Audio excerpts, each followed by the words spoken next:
tentang menerima atau menolak pesanan khusus dengan mata kuliah akuntansi manajemen dengan dosen pengampu yaitu Ibu Damelia Taibaho, MSI AK. Sebelumnya perkenalkan, nama saya Gloria Salsa Lubis dan rekan saya Maria Priscilla Sanggal, saya Dena Bumi Lestari, saya Vitaloka Silvana, saya Jeffrey Mandumani, saya Jonathan Side. Nah sebelumnya saya mau nanya nih, kira-kira apa sih menolak dan menerima pesanan khusus itu? Nah, saya akan menjawab ya, Glo. Jadi begini, Glo, keputusan untuk menerima atau menolak pesanan khusus itu sering banget dihadapi oleh pihak manajemen. Pesanan khusus sendiri adalah pesanan yang diajukan oleh pelanggan dengan harga jual yang lebih rendah dibandingkan dengan harga jual normal perusahaannya. Biasanya, kalau untuk jangka panjang, penentuan harga jual didasarkan pada full cost. Artinya, semua biaya diperhitungkan. Tapi kalau untuk jangka pendek, terutama kalau perusahaan punya kapasitas produksi yang masih mengganggu, maka penentuan harga jual bisa dilakukan dengan mempertimbangkan differential cost atau biaya yang berbeda akibat adanya pesanan khusus. Oh gitu ya, jadi meskipun harganya lebih rendah dari harga jual normal, pesanan khusus masih bisa diterima ya? Tapi kenapa bisa gitu? Betul banget, Glo. Pesanan khusus tetap bisa menarik untuk diterima karena keputusan ini dilihat dari analisis diferensial, yaitu dengan membandingkan antara diferensial revenue atau pendapatan tambahan dari pesanan dan diferensial cost atau biaya tambahan karena pesanan. Kalau pendapatan tambahannya lebih besar dari biaya, maka pesanan itu layak diterima karena masih memberikan keuntungan.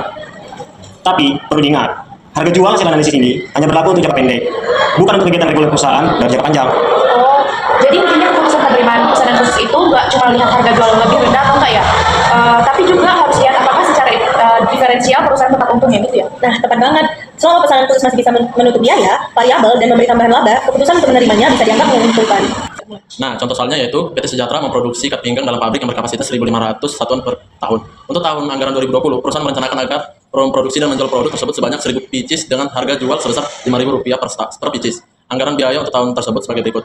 Biaya variabel per unit, biaya produksinya Rp800, biaya komersialnya Rp300, biaya tetap setahun, biaya produksinya Rp700.000, biaya komersialnya Rp600.000. Misalkan, perusahaan menerima pesanan khusus sebanyak 350 pieces produk tersebut dari perusahaan lain dengan harga yang diminta oleh pemesan Rp2.000 per pesanan. Tentukanlah alternatif yang lebih baik dipilih oleh perusahaan Sejahtera.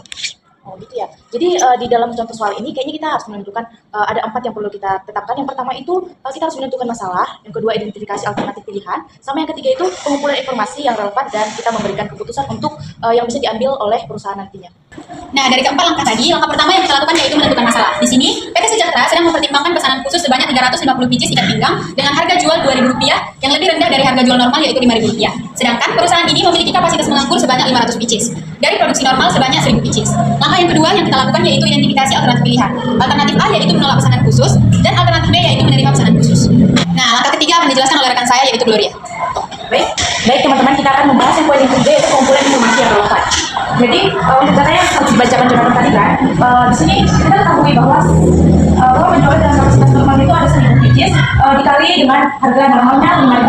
Jadi untuk alternatif A ada sebesar Rp5 juta, alternatif B juga demikian, bedanya jadi habis.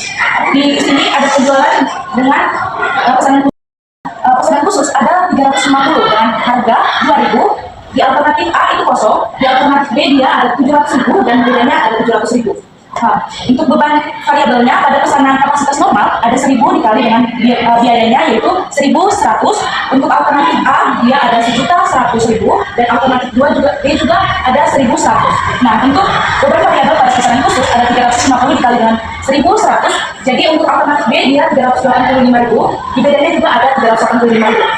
Nah, untuk margin kontribusi, untuk alternatif 1 dia ada 3.900.000. Ini diperoleh dari 5 juta dikurang dengan 1.100.000. Dapat 3.900.000. Demikian juga untuk alternatif B ada margin kontribusinya sebesar 4.215. Dan beda dari antara alternatif A dan alternatif B ada 315. Nah, untuk beban tetapnya, untuk alternatif A, untuk beban tetapnya ada 1.300.000. Demikian juga untuk alternatif B itu ada 1.300.000. Nah, bersih dari differential analysis ini, untuk alternatif A dapat kita lihat ada sebesar 2.600.000 dan pada alternatif B ada 2.915.